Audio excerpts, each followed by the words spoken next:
Okay, my name is Musonda Mulundu Chipampata, and I'm doing this blog basically as a personal journey, continuation of a personal journey. This is just at a point where I'm re-establishing myself. So I want to speak about my last name, Chipampata, a name that I don't really even understand. I don't really know the meaning of it. However, it comes from my grandfather, my father's father, and that's where it starts from what I've heard. And growing up, having lost my father when I was 3, not really knowing where I was from and what the name meant, because like in Africa and in our culture, it's very important for you to know where you're from.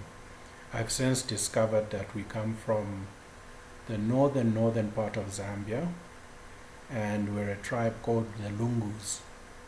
Very small tribe, apparently a breakaway from the Bembas. When I grew up thinking I was Bemba, which is like the dominant northern province tribe.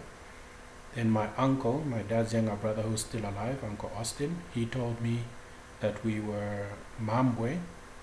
Then when I spoke to a bunch of relatives, because I didn't know them, so growing up, I kind of only grew up with my mother's people.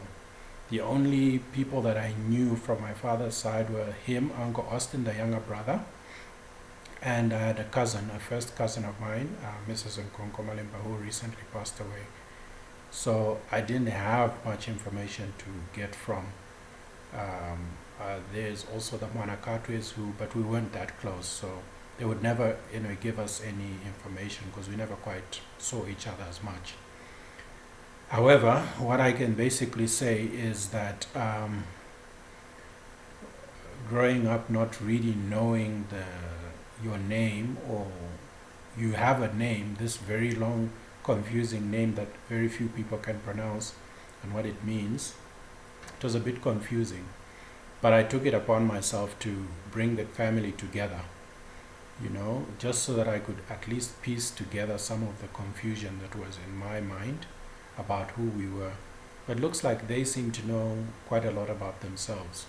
But I just have the name, the last name, without much understanding. But now I've got a good understanding thanks to the cousins that I've started to meet now. I've got quite a good understanding of who I am now, thanks to the relatives that I now know. So now I can proudly say my last name is Chipampata, with an understanding as to what it actually means and what it's for. Thank you.